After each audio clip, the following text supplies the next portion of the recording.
Hi guys, my name is Barry and welcome back to the YouTube channel. Now I'm going to address the elephant in the room.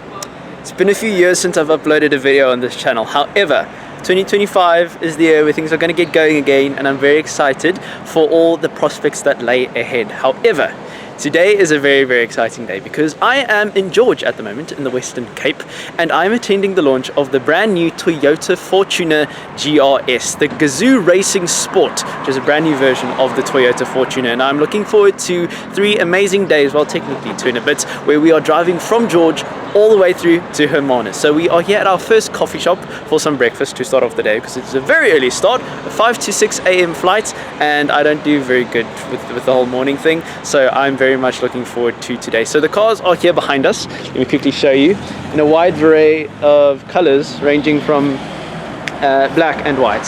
There's the only 2 colors the GR Sport actually come in, so that is very exciting indeed. So unfortunately you can't get a nice bright red Fortuner, for example. However, today is just the beginning. We are going to drive all the way from George to Hermanus, so I'll join you again on the road probably when we are on the highway driving to one of the most beautiful parts of the world, a place that I know very well. So here we go.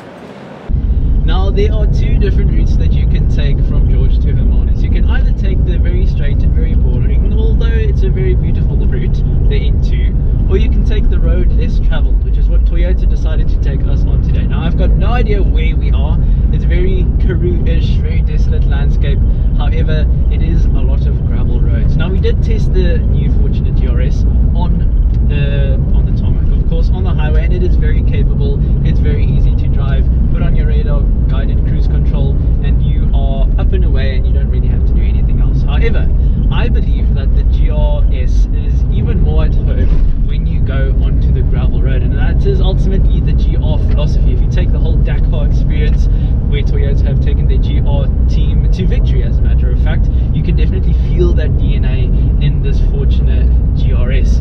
And for me, it just feels at home on the gravel roads. We've been piloting more than 100 kilometers, I think, by this point on these gravel roads, and my co-pilot for today, Mr. Chad Lukov, has been showing and demonstrating how entertaining a car can be on the gravel roads. And for me, I can definitely feel it now that I'm experiencing it for myself. So I think it actually makes a lot more sense to drive this car off-road than on-road. I think many Fortuner owners will, the only off-roading they'll experience is a speed hump outside of a school, whereas this is definitely built for this kind of terrain. So we are well on our way to Hermanus, and I'm definitely impressed so far with the GRS version of the Fortuner, and I will touch base again with you with some more thoughts once we've gathered some more ground. Right, you joined me on the second day of our journey with the Fortuner GRS, and we found ourselves in the lovely Hermanus area here in the Overstrand district of the Western Cape.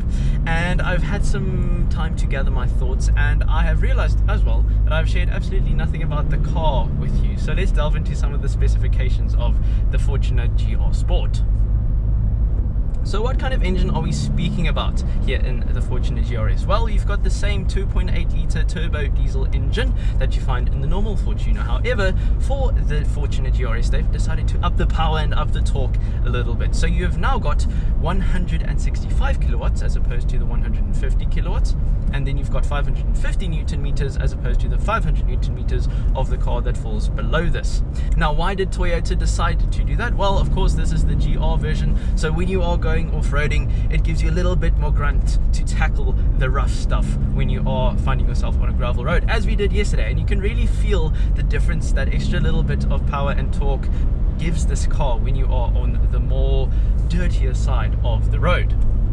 Now let's discuss price, shall we? Because the Fortuner, the VRX version of the Fortuner, the top of the range is 950,000 Rand. Now that the GR Sport has been introduced, you'll only be getting 1,000 Rand change from 1 million Rand, because the asking price for this is 999,000 Rand. So, is it worth it, that extra 50,000 for that extra 15 kilowatts and 50 Newton meters of torque?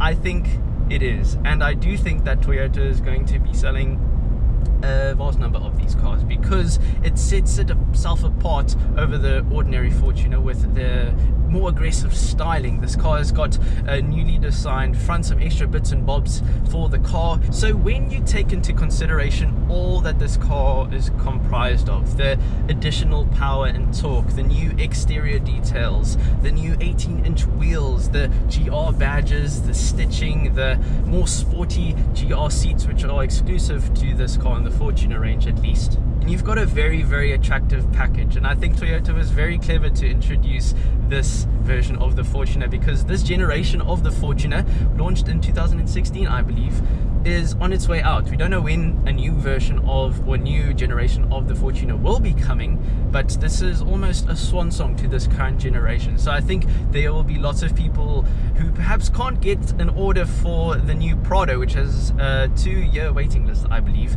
They might consider this car as firstly a cheaper alternative, but also something that sets themselves apart to anybody that has a version of the Fortuner that falls below this.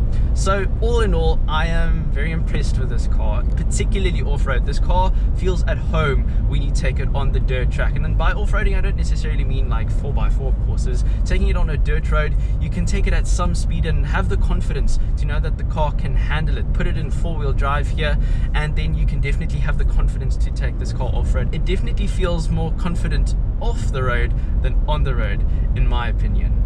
And there you have it, my take on the Fortuner GRS, the Gazoo Racing Sport, Toyota's motorsport program, making its way down into the ordinary models of their vehicles. So I hope you enjoyed this video. If you did, make sure to like and subscribe and share it with all your friends and family, and even your enemies, the people that you don't like. Send this to them too. And I will be catching you hopefully very soon. I'm going to try and upload more consistently, and hopefully more opportunities like this arise. I'll be writing an article on the Fortuner GR Sport for Marula Media, so to all the Afrikaans viewers, you'll be able to read that there. And even if you're English, you know, Google Translate is there for a reason. So thank you so much for watching, and I'll catch you again next time. Bye!